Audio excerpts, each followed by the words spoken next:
Fala rapaziada, pra você que chegou de paraquedas nesse vídeo, esse vídeo é a segunda parte do vídeo assistindo o Master Alucard falando sobre Devil May Cry. Então se você não viu a primeira parte, ela deve estar aí na playlist. Eu sou o Márcio, aqui falamos de mangás, animes, coisas relacionadas. Sou muito fã de DMC e hoje vamos falar aqui sobre DMC e sobre o que o Master Alucard achou da série da Netflix. Eu achei legal, não morri de amores. É simplesmente legal, divertida, mas sim, poderia ser bem melhor. E bora lá!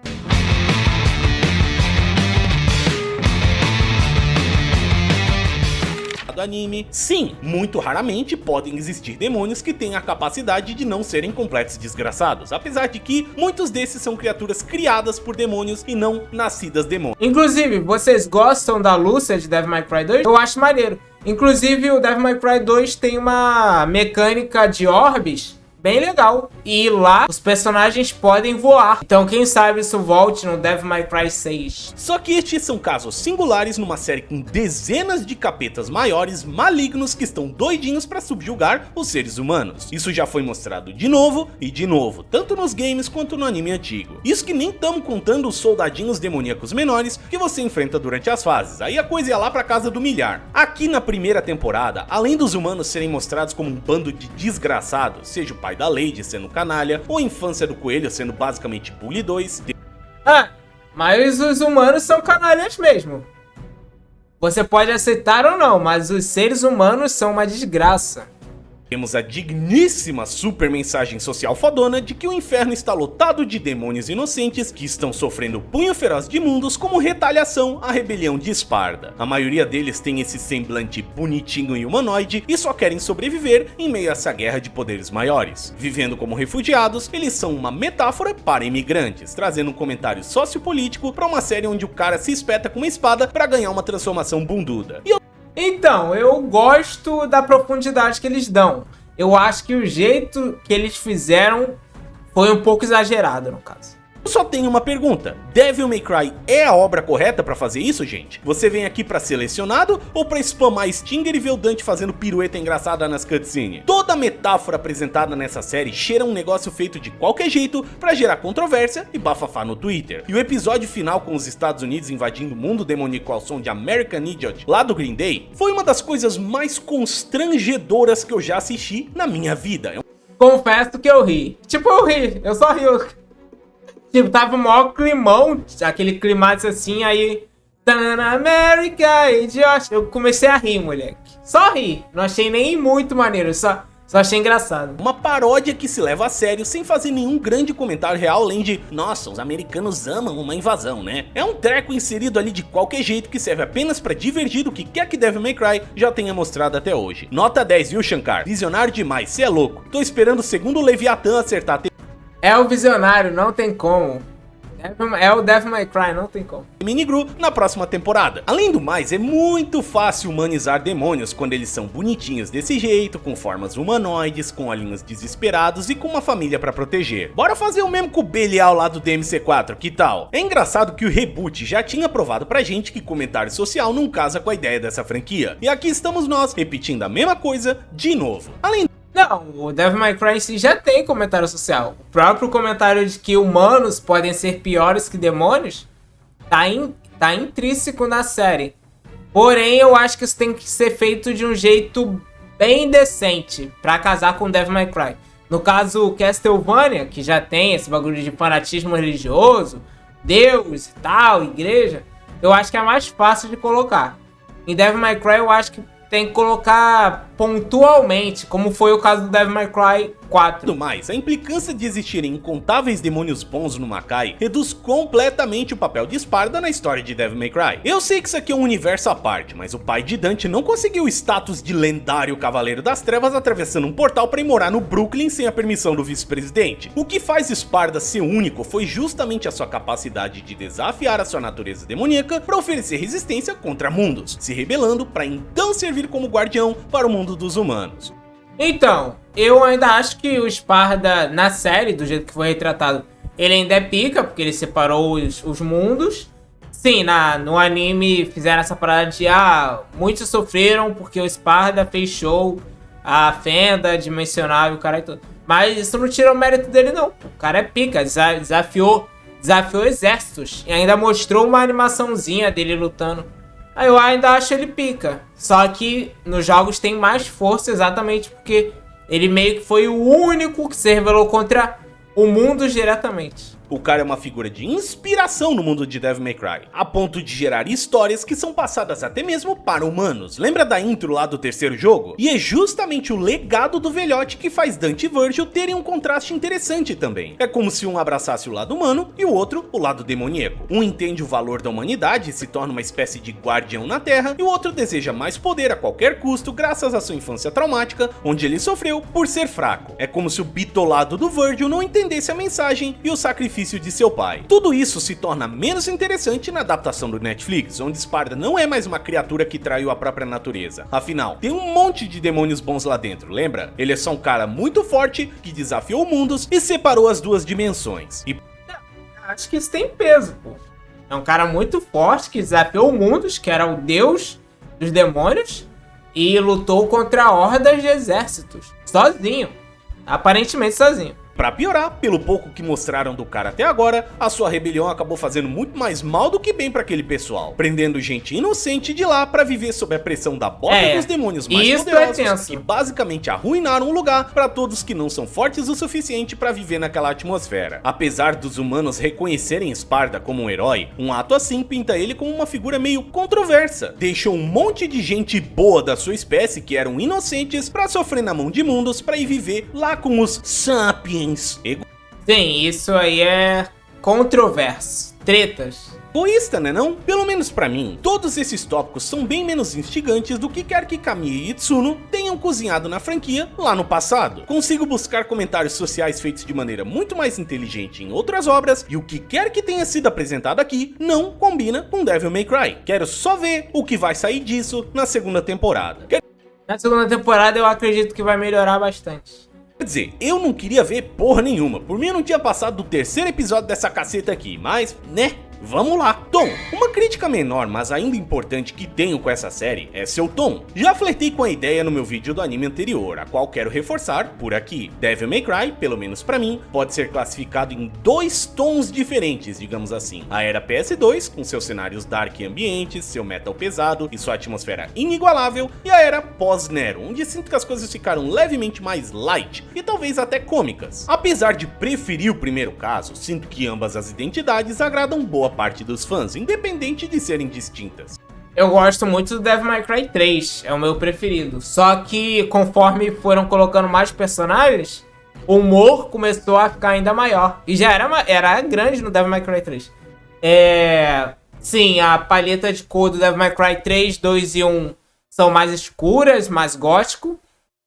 O do 4 ficou mais light, tipo, apelando pra inimigos parecendo anjo, essas paradas. E o 5 ficou meio termo. Ficou meio termo entre o 3 e o 4. Seja a novela brega de DMC4 ou os casos de família de DMC5, tudo ainda tem uma vibe de Devil May Cry graças à visão do Itsuno e do pessoal da Capcom. E direção. Boa parte dos produtos anteriores também. E isso é uma coisa que eu não senti com esse anime. Seja o palavreado, a atmosfera, os cenários ou os temas, isso aqui tá me lembrando mais o reboot do que qualquer outra coisa. Isso aqui tá com mais cara de Resident Evil, mano.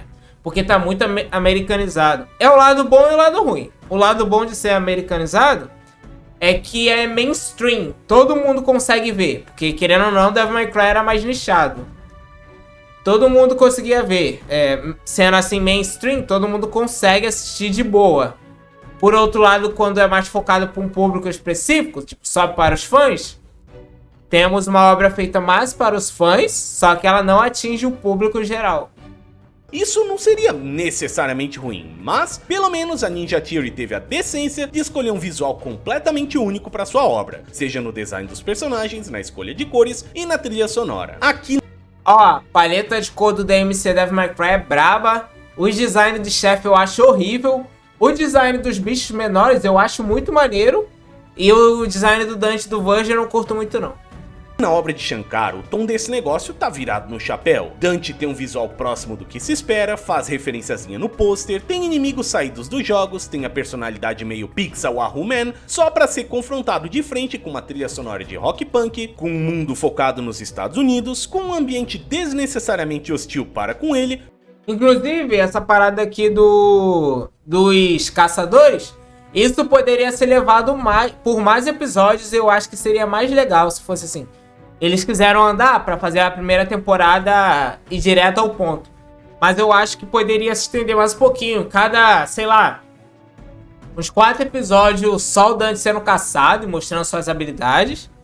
E aí depois engatava de vez, sabe? Pra tu se apegar mais ao personagem. Com o tema e o dublador do Nero sendo inseridos no seu personagem, entende? Essa obra parece ter uma visão. Afinal, é o visionário de Shankar, né? Só que essa visão parece mais uma massinha de modelar misturado do que alguma coisa que realmente inove a série. Acaba transformando Devil May Cry, uma propriedade especial, assim como Castlevania, em um negócio genérico e sem sal. Assim como Castlevania. É difícil separar isso aqui como um negócio à parte quando tem diversos elementos que constantemente te puxam de volta, sabe? Você quer imaginar isso como um universo diferente, como uma nova variação da licença, mas lá estão os elementos familiares dos jogos constantemente te puxando de...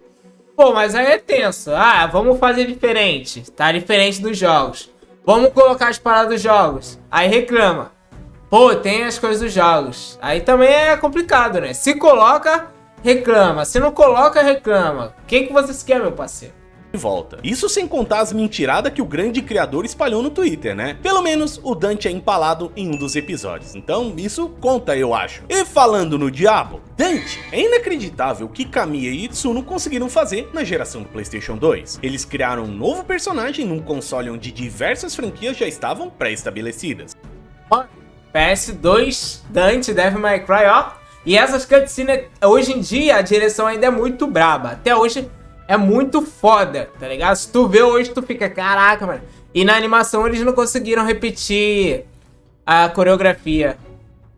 Pô, as coreografias maravilhosas. O visual, o cabelão do Dante, o Bush, pô, muito bravo. E deram carisma e personalidade o suficiente para ele se tornar um dos pilares da Capcom quando pensamos em suas propriedades. Além de extremamente habilidoso e capacitado, foco nessa palavra, Dante é carismático e protetor, honrando o que falei antes sobre a humanidade ser um ponto positivo no universo de DMC. Sua fachada de palhaçada esconde um homem vulnerável que optou por honrar a memória de Esparta e de Eva, ao invés de se entregar a uma busca incessante de poder. A base tá escrita, é muito sólida e é só desenvolver em cima disso, certo? Certo, exceto que até agora não fizeram isso aqui no Netflix. Dante, pelo menos aqui na primeira temporada, é apenas um fragmento do personagem que conhecemos, aderindo ao seu lado comédia, sem necessariamente compensar isso com sua habilidade. Sim, eu concordo, mas isso eu acho bem competente na série. Por mais que é aquela parada, ele tem muitos poderes, mas ele baixa muita guarda, ele não leva as paradas a sério, acaba perdendo. E ele sim é inexperiente, sabe? Então, isso não me incomodou tanto quanto incomodou a galera e tal. Era o grande charme, não concorda? Dante aqui me pareceu escrito quase como um Deadpool da vida. No caso, um cara que vai te falar uma linha engraçada ou vai ficar fazendo piadinha. Isso não é necessariamente como eu imagino que o personagem seja. Consigo enxergar que possivelmente esse é um trabalho em andamento e que ele possa se tornar mais forte e interessante no futuro, mas isso não isenta essa temporada de crítica se o cara não tá exatamente como a galera espera, né? Existe muita fisicalidade na personalidade desse personagem. Ele faz uso do seu kit sobre-humano para atirar com a cara de demônios e de humanos. Ele surfa em um míssil, bota seu rosto próximo de uma lâmina mortal, encara Nero com uma espada enfiada no seu torso e não pensa duas vezes antes de enfiar o caco da Rebellion no seu peitoral. A palhaçada que a galera enxerga no icônico garotão da Capcom só funciona direito porque o cara é extremamente capacitado. Sim, pô, mas então, também tem isso. Em nenhum momento, assim, um ou dois momentos, vai, mas a maioria dos momentos do anime, ele não se deixa ser... por exemplo, atingido por golpes dos demônios mais fortes. Ele deixa ser atingido por tiro, blá blá blá, tá ligado? Mas não pelo cavalheiro, por exemplo. Sempre foi. Até mesmo em Devil May Cry 3, que lembra vocês é o ponto mais jovem que vemos o Dante nos jogos, este ainda é animado para o espectador como alguém com habilidades muito divertidas de assistir. A própria introdução já mostra o desgraçado sendo penetrado igual atrizes suspeitas de sites questionáveis, e ele simplesmente mete o foda-se, provando pro jogador de cara no começo do jogo, que ele está controlando alguém muito foda, que tem o direito de tirar com a cara dos seus inimigos. Infelizmente, não senti isso aqui no Netflix, não ainda pelo menos. O jovem caçador de demônios é mostrado como alguém relativamente habilidoso. Quando em combate, ele tem a capacidade de se mover em alta velocidade, e em um certo momento ele demonstra uma força quase super-heróica ao mover pessoas com uma agilidade descomunal, mas seus poderes parecem extremamente inconsistentes durante a série. Sim, concordo. Eu já falei que esse primeiro episódio aí era pra ter sido o 5º episódio.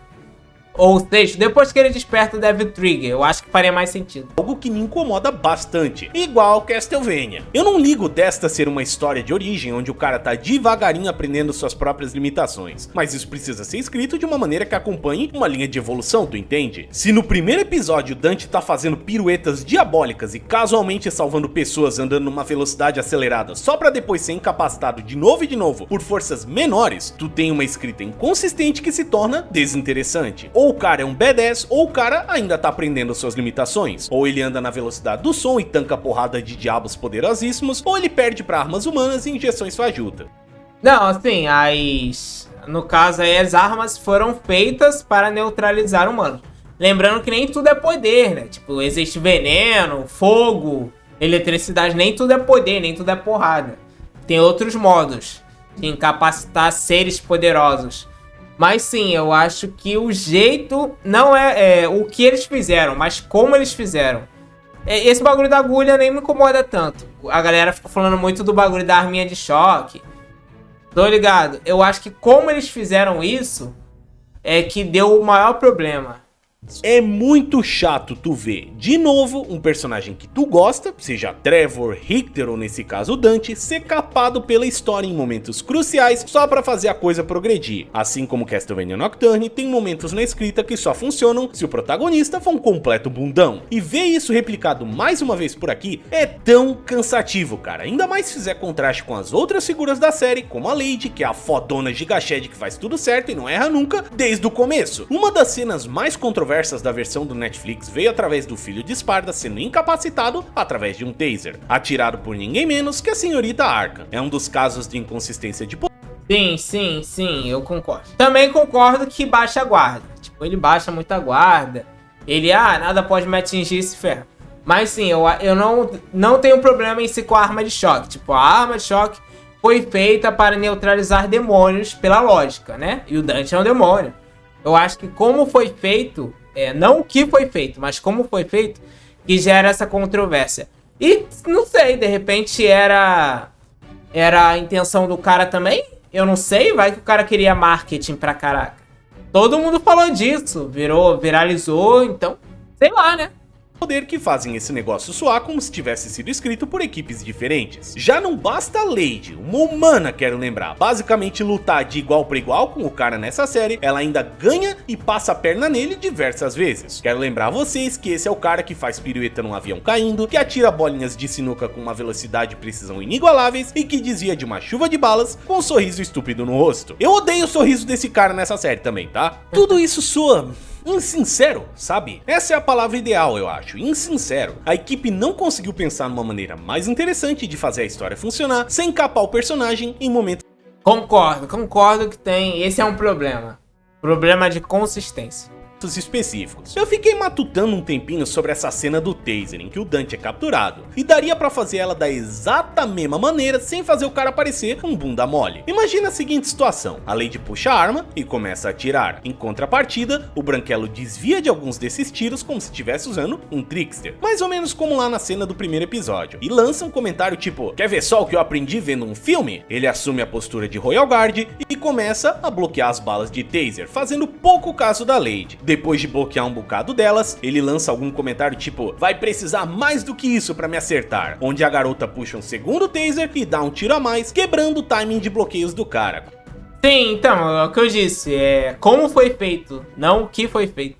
como eu tenho certeza que já aconteceu com vocês todos enquanto jogavam. Um golpe inesperado. O resultado da cena ainda seria o mesmo, mas viria de uma soberba do Dante se achando e não deste sendo um incapaz surpreendido. Não é a melhor das soluções, eu ainda preferiria ver o Dante não perdendo para uma humana, mas se a história exige mesmo a sua derrota, que não fosse feita de uma maneira patética, sabe? Vi bastante gente reclamando da bolsada que ele toma de uma humana também, mas, sendo honesto, essa daí não me incomodou muito não. Eu tratei ela mais como um alívio cômico, sabe? Pô. É como reclamar. Pessoal chato pra caraca, ele foi estourado por uma bolsa. O pessoal é, com todo respeito, o pessoal é burro às vezes também. Eu ainda falei no meu outro vídeo lá, pô, mano, é tipo a Sakura batendo no Naruto, a Tite no Goku, essas paradas, tá ligado? Que a pedrada que o Goku toma do Kuririn lá no Dragon Ball fosse algo muito grave pra história. Momentos com pesos diferentes. Uma coisa é o cara apanhar à toa em combate de novo, e outra coisa é uma coisinha mais light assim, feita só pra fazer uma graça. Além de ser um incapaz, Dante também não trouxe nenhuma coisa muito interessante do seu arsenal pra essa animação. Não temos nenhuma Devil Arm além da sua espada básica, Ebony e Ivory parecem ter sido guardadas pra segunda temporada, e salvo a ocasional esquiva que dá pra considerar como um trickster, Dante não faz nenhum grande malabarismo ou combo nos seus oponentes. As cenas de ação, apesar de ocasionalmente bem animadas, são bastante inofensivas se quanto ao uso da licença, o que é um pouquinho decepcionante. É claro que eu não queria ver a porra de um Rank Style aparecendo ali do lado, mas sim que poderia ter rolado algumas piruetas mais legais. Sim, eu acho que a coreografia é fraca. E a coreografia que ele vai falar aqui de Castlevania é melhor do que Devil May Cry. Porém, a primeira temporada de Castlevania não tem cenas de ação tão boas assim. A primeira temporada mesmo, se eu não me engano, tem 4 episódios. Tem cenas legais, mas não tão boas. Então eu acredito que vai melhorar sim, conforme passar o tempo. Outra coisa que ficou meio chatinha foi a situação do Devil Trigger surgir através da raiva, que acaba seguindo o clássico estereótipo de power up em momento de intensidade, removendo um pouquinho a importância da espada do camarada, que fez esse mesmo efeito acontecer em 2 jogos diferentes. Novamente, genérico. Mas acredito que a maior das críticas que todos nós temos com o Caçador de Demônios é o fato desse cara ser um coadjuvante na sua própria história, ou pelo menos parecer um, apesar... Então, eu vi a temporada toda, aí depois começaram as críticas a surgir na internet. Eu vendo o anime não senti tanto isso, provavelmente porque eu conheci o Dante. A maioria das coisas realmente relevantes acontece por causa do Dante. Sim, a Lady resolve uma hora ou outra umas paradas, mas tudo gira em torno do colar do Dante, basicamente.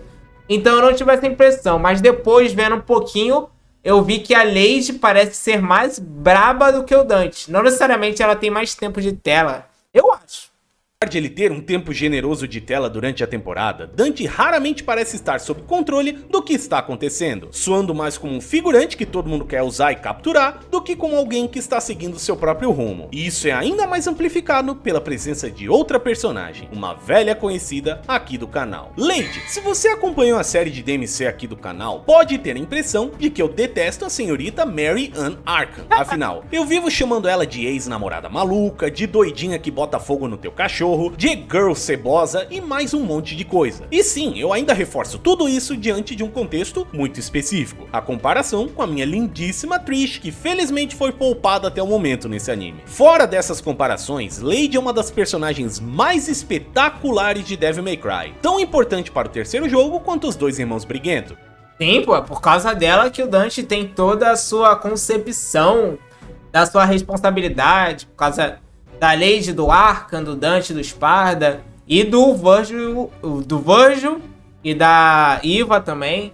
Então, pô, ela é importantíssima. Sua presença foi sendo levemente diminuída nos próximos 2 jogos, visto que seu arco meio que está completo e o foco da história vai para o Nero, mas ainda assim, essa garota prova que no universo de DMC, humanos podem ser incrivelmente habilidosos, fazendo coisas impossíveis acontecerem se estiverem motivados o suficiente. Lady é forte para oferecer resistência a demônios menores e até mesmo maiores, além de ter a coragem para peitar o Dante de frente múltiplas vezes. Um cara que, devo lembrar, tomou 2 chumbão na cabeça. Aí, ó. Porque ele não desviou. Porque ele não desviou também. Porque ele não usou o Trickster. Vimos que ele lutou lá contra o Virgil, acertando gotas d'água. Aí ninguém fica enchendo a cara do saco, tá vendo? É isso que eu falo. Ou você reclama de tudo ou não reclama, meu parceiro. Não enche o saco também. A garota sabia internamente que mesmo sendo uma humana habilidosa, ela não conseguiria enfrentar Arkham ou Virgil sozinha, e um momento importante do crescimento e conclusão de seu arco é justamente decidir confiar em um demônio, um que ela cansou de atirar no terceiro jogo, para cumprir a sua vingança pessoal. Ela inclusive abre os olhos de Dante durante a jornada, fazendo ele se importar com a sua tarefa. Assim como o meninão, uma base sólida está escrita na natureza da personagem. É só trabalhar em cima, certo? Certo! E a coisa toda nem é tão diferente assim. Então, eu acho que isso vai ser mais trabalhado na segunda temporada, como eu falei, porque nessa primeira, ela fez, tipo, até a missão, o quê? Até a missão 7, até a missão 6, onde ela ataca o Dante, tenta matar o Dante, tenta queimar o Dante. Da segunda temporada pra frente vai ser após a missão 7, a missão 8. Sim, ela ainda é filha de Arkham, ela ainda perde sua mãe quando seu pai decide abandonar sua humanidade, e ela ainda começa essa série detestando demônios. Similar. Mas rapaz, eu não achei que seria possível, mas conseguiram criar a personagem feminina mais detestável que eu já vi em uma série animada publicada na Netflix. Não achei que conseguiriam superar aquelas irmãs lá da terceira temporada de Castlevania, mas cada segundo que essa Lady aqui tava na tela, era um segundo a menos da minha vida que... Mano, é o que eu falei. Eu acho que a intenção dos caras era fazer tu ter raiva da Lady. E eles conseguiram, mano. Porque meu irmão dá vontade de...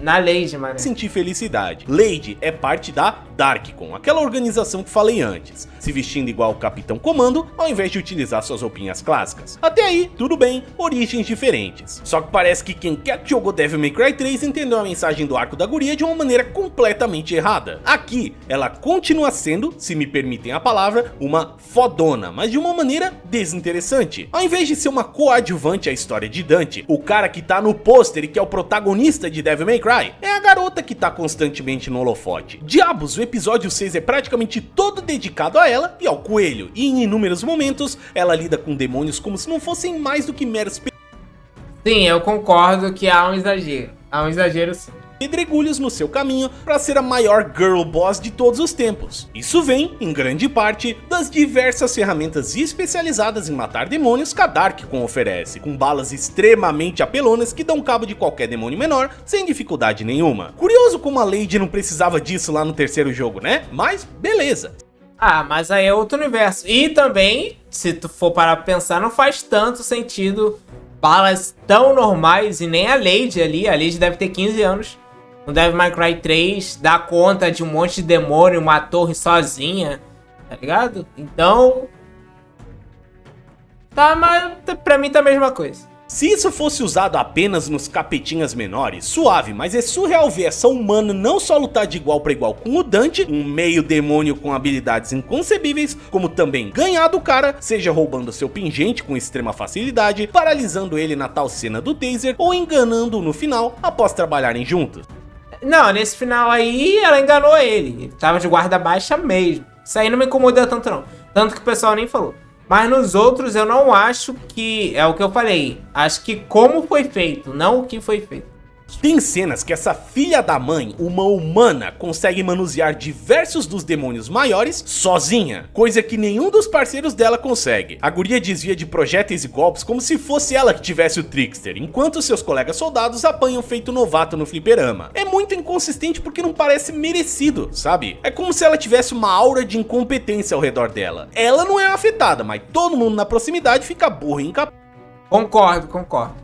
Seja aliado ou inimigo. Só ela, a Santíssima Mary, que não se lasca. Yay, que personagem legal. Todas essas características são diluídas ainda mais quando citamos seus outros atributos, digamos assim. Por exemplo, Lady agora é uma cachorrinha do governo, uma literal pau-mandada, miliquinha tão obediente que, mesmo vendo o caso do coelho de perto, mesmo vendo seu vice-presidente sendo um canalha, e mesmo vendo que o Dante é um demônio que não é tão ruim assim, essa ainda tem a coragem de enganá-lo e sedá-lo no último episódio.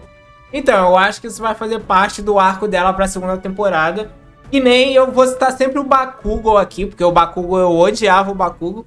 Depois ele melhora como personagem, ajuda a Midoriya. Então ela é o Bakugan nesse momento. Pra entregar o caçador de mão beijada pra organização idiota a qual ela faz parte. Não sei o que é mais decepcionante, ver ela sendo parte dessa força idiota ou assistir a brava menina não conseguir pensar por si só, visto que seu ódio por demônios fala mais alto que a própria razão. Estúpida! Mas eu acabei de mentir pra vocês. Eu sei muito bem o que é mais decepcionante. Toda vez que a Lady abre a boca pra falar um palavrão, uma criança morre de ligma no Cazaquistão. Mais uma vez, mais uma obra americana lotada de palavrões desnecessários nos agraciam, sujando a escrita com uma profanidade quase infantil. Sim, eu acho muito exagerado esse palavrão. Eu nem acho que todos os personagens falam, eu acho que é mais dela. Eu acho que ela é a única personagem que xinga realmente. Só que dessa vez, parece que focaram tudo nessa guria aqui. A Lady não consegue passar 20 segundos sem mandar uma frase que contenha uma merda, ou uma porra, ou um caralho, ou o que quer que seja, enfatizando tudo com fuck, sem necessidade nenhuma, sabe? Sim, tu consegue ver a dubladora americana falando a coisa meio atrapalhada, porque tem fucking metido à toa em quase tudo que ela tem que ler. É completamente imaturo e totalmente idiota. Já falei no meu vídeo de Nocturne e vou me repetir novamente aqui. Falar palavrão à toa não te faz mais adulto ou mais interessante. Se bem utilizados, eles amplificam um momento de tensão ou revolta. E adivinha que jogo faz exatamente isso?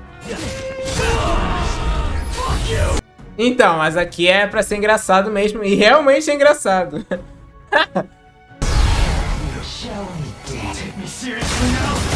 Devil May Cry 5. Esse palavrão cozinhou o jogo inteiro e quando saiu pra potencializar a raiva do Nero. Aqui, em contrapartida, a guria parece uma molecona. Depois vocês pesquisam aí, Streamers React a Fuck You Nero. É muito engraçado, mano. Todo mundo rindo, tipo... E é em inglês, né? Em inglês deve ser tipo... tipo, do nada assim, tá ligado?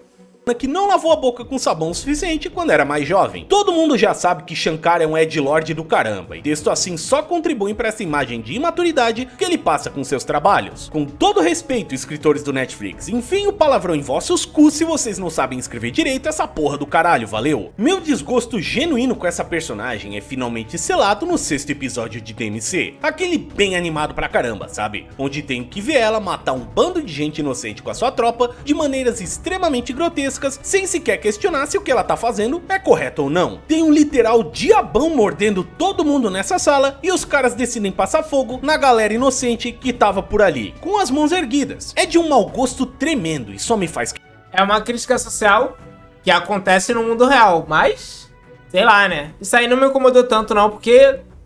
é complicado, mano. questionar o motivo de colocarem ela como uma milica genérica e não como uma caçadora de demônios fodona e solitária, assim como era em DMC3. Lady é uma decepção tão grande nessa primeira temporada que ela quase me deixa esperançoso com sua futura representação, sabe? Acho que daqui só dá pra ir pra cima, porque é inacreditável quão amargurado eu ficava toda vez que essa guria aparecia na tela. E é bom se preparar porque ela parece um bucadão, viu? E espero que a Trish não dê as caras, não quero ver o que esse estúdio faria com ela. Encerramento. O último A Trish vai ser uma atriz do Job. tópico que quero cobrir aqui, mais para não ficar prolongando o vídeo do que qualquer outra coisa, é sobre a história e encerramento geral dessa primeira temporada. Assim como Castlevania Nocturne, temos um bocado de setups que, até o momento, ainda não deram em nada. Dante é congelado, Mundus nem deu as caras ainda, Virgil aparece no final com uma das frases mais ridículas que eu já... Não, eu gostei. Eu sou a Tempestade. É uma porra, é um fanservice. Se não coloca, os caras reclamam. Se coloca, reclama também. Já vi serem escritas em qualquer coisa, e o governo americano finalmente invadiu o inferno com aquela cena que toca American Idiot. Um bocado de, mano, pera aí que na segunda temporada vai ter um monte de coisa e aí tudo que tu viu aqui vai se pagar, beleza? O ponto é que, se dependesse do que eu assisti aqui, eu jamais consumiria a segunda temporada. Eu faço pelo canal, e vou ser bem transparente com vocês, faço porque DMC tem peso aqui. Porque se fosse exclusivamente por mim, já teria cancelado minha assinatura do Netflix faz anos. Então, mas... um público novo, pô. O público novo fez sucesso. Às vezes é isso. Tu faz um bagulho pra fã que não faz tanto sucesso, como foi a animação antiga, ou faz uma parada pro grande público que faz mais sucesso. Que é nesse caso aqui. Durmo feliz e satisfeito sabendo que nunca dei um tostão pra esses caras. Aqui é só via conta quibada. O que quer que a segunda temporada traga não vai justificar essa primeira ser tão ruim, maçante, genérica e lotada de mensagens controversas. Não justifica Devil Trigger, o tema do Nero tocar pra Dante, não justifica Lady ser insuportável, não justifica o tom da série estar quase irreconhecível e não justifica as metáforas com imigração numa série que não tem nada a ver com esse tipo de assunto. Virgil aparecer no final, possivelmente servindo mundos por escolha própria. Pô, não dá pra saber, mano. Não dá pra saber. E o Mundus pode ter mentido ou manipulado a mente dele também. Só pra falar, eu sou essa tempestade. Antes do seu famoso tema tocar, me faz pensar se esse tipo de cena horrorosa e mal escrita é fruto de um marketing bem sapequinha, sabe? Numa indústria lotada de milhares, se não milhões de séries, animes, jogos, filmes, livros, quadrinhos e mangás pra consumir, eu de verdade me questiono se esse tipo de escrita medonha nesses parasitismos que chamam de adaptações não são feitas de propósito pra ver a galera sair compartilhando e comentando por aí em rede social. Mas é claro que foi marketing. O tanto disso que viralizou no TikTok não é brincadeira. Eu tô atrasado com esse vídeo aqui devido a um bocado de coisas que aconteceram no começo de abril, as quais eu explico nos créditos pra quem quiser saber. Mas eu vi o fogaréu que se espalhou no Twitter e Reddit na semana de lançamento. E eu aposto uma Devil Army ruim do Dante, que centenas se não milhares de pessoas foram lá dar audiência no Netflix pra confirmar se o negócio era ruim mesmo. E adivinha o que garante mais temporadas? Métricas, númerozinho subindo pra apresentar pro CEO que tá cheirando pó em cu de puta. Como eu disse, fale bem ou fale mal, mas falem de mim, não é? Pode falar o que quiser da de Shankar, mas que ele é um marqueteiro, o cara é um marqueteiro da primeira. Lembre-se, gente, na indústria de entretenimento atual, quase tudo que você consome é linha de produção. Sai um e já tem que estar pensando no outro. Até mesmo esse vídeo aqui, e o próximo que eu farei, e o próximo, e o próximo. Se é assim com um cachorro pequeno que nem eu, imagina com uma empresa multibilionária igual Netflix. Os caras geralmente encomendam 2 temporadas logo de cara, e depois vão manobrando as coisas conforme o sucesso da primeira. Se o negócio for benzão nos números, a confirmação não tarda. Ah, o quê? A Season 1 de Naruto saiu em 28 de setembro de 2023, a confirmação da Season 2 já veio no mês seguinte. Porque já tá praticamente empacotada. Se for meio mal, igual Cowboy Bebop ou aquela série do Resident Evil, eles só dão um tiro na cabeça atrás do celeiro e fingem que a obra nunca aconteceu, não recomendando o negócio pra mais ninguém. Enquanto isso acontece, lá estão os fãs originais do produto se comendo na porrada com a galera nova que aparece por causa do Netflix, gerando threadzinha no Twitter, postando bait pra fumegar controvérsia e assim adiante. Mano, é o que eu disse. Sou muito fã de Devil May Cry. Provavelmente minha franquia favorita de jogos junto com Final Fantasy. Esse anime não é perfeito. Só desliguei o cérebro e assisti. E se tu não gostou, tá tudo bem, mano. Não precisa ficar odiando, tacando hate. Os jogos estão lá, tá ligado? Ah, muita gente vai conhecer, mas isso não é Devil May Cry. Ajuda os jogos a venderem mais. É provável de os jogos saírem até mais rápido. Então, pô... Depois vai passar, todo mundo vai esquecer. E quem é que diz que não tem uma forcinha externa por ali, hein? Vai saber se o perfil do Mundus Was Right, que tá lá enchendo o saco no Reddit, não ganha um house pra fazer isso de propósito. Os caras já têm anos e mais anos de dados e estudos de marketing de comportamento humano pra moldar suas obras de uma maneira que vai gerar bafafá em rede social. E aí só terceirizam a parte técnica do negócio pra fábricas explosivas. A maior parte da equipe da série é sul-coreana, sabe como é saudável trabalhar por lá. Exploradoras em outros países pra crunchar animadores. E ainda vai ter gente que vai defender essas cacetas com garras e dentes, seja Castlevania Nocturne, seja DMC Netflix, ou seja qualquer que seja a próxima obra a ser estragada. E honestamente, tomara que o toque de merda atinja a todos. Acabou a empatia, mano. Tomara que todos os livros e mangás... O cara tá com ódio, mané, tá com ódio.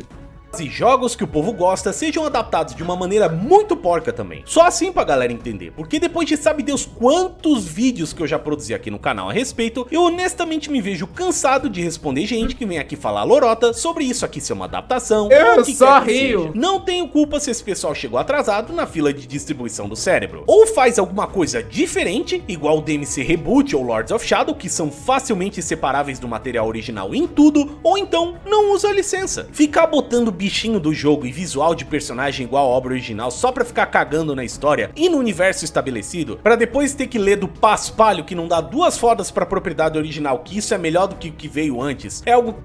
Eu nunca disse que era melhor. Nunca disse que era melhor. Só defendi alguns pontos. Que antigamente eu desejava só pros meus inimigos, mas agora tô querendo que esse vírus se espalhe pra indústria inteira. Vai todo mundo sofrer. Ha, ha, ha. O que eu sei é que a Adi Shankar já conseguiu sua segunda temporada e que agora ele já tá até mesmo entrando na brincadeira do tomara que sua obra seja adaptada por Adi Shankar, como um snob que não entendeu que estão fazendo graça dele e não... Não, ele entendeu, ele só tá aproveitando o marketing. Ele só tá aproveitando o marketing. Então com ele, vamos ver o que a segunda temporada de Devil May Cry do Netflix vai trazer. Mas lembre-se, o dano já tá feito e o trem já descarrilhou. A essa altura do campeonato eu tô torcendo mais pelo desastre do que pelo conserto da história. Seria hilário ver o quão mais eles vão depravar isso aqui, só pra assistir a galera fazendo esforço pra defender esse negócio. Adaptações zoadas costumavam ser caçoadas no passado. Realmente não sei o que mudou nesses últimos anos, mas eu adoraria ver Dragon Ball Evolution lançando hoje em dia. Quando Dragon Ball Evolution lançou, eu vi o filme e eu só consigo rir, mano. Eu não tenho ódio do Dragon Ball Evolution. Eu só fico rindo, mano. Só pra ver a galera do Twitter comentando sobre a obra. Se pareço amargurado, é porque eu tô mesmo, gente. Mais uma coisa que gosto foi parasitada pelo Netflix e não vai ser a última. É isso que anos do desenho de Castlevania fazem com o cidadão. Pelo menos deu pra gerar um videozinho grande de novo, que se Deus quiser, vai bem no algoritmo antes de voltarmos pra Metroid Prime. Os fãs dos Belmont já sofreram, agora é a vez da galera que curte o Dante. E lembrem-se, tem mangá de Berserk na mesa do Adi Shankar. Mal posso esperar pra ver qual metáfora sobre o eclipse os caras vão inventar se a licença cair na mão do Netflix. E quero ver ainda mais o quão longe a galera vai ir pra defender o negócio se for ruim. E olha, considerando o placar, meus amigos, acho que já dá pra adivinhar. Ai, ai, é isso aí, galera. Inscreva-se no canal aí, inscreva-se no canal do Mestre Alucard também. O cara manda muito nos vídeos, faz vários vídeos muito legais. Mano, é o que eu disse, eu só rio. Se é muito ruim, tá bom. Deixa pra lá, acabou. E se é bom, continua, pô. Eu não consigo tacar um hate que nem os caras fazem. Tá ligado? Inscreva-se aí, dá o like. Se curtiu, já sabe, né? Comenta aí o que você achou. Tamo junto, até a próxima. Valeu e fui.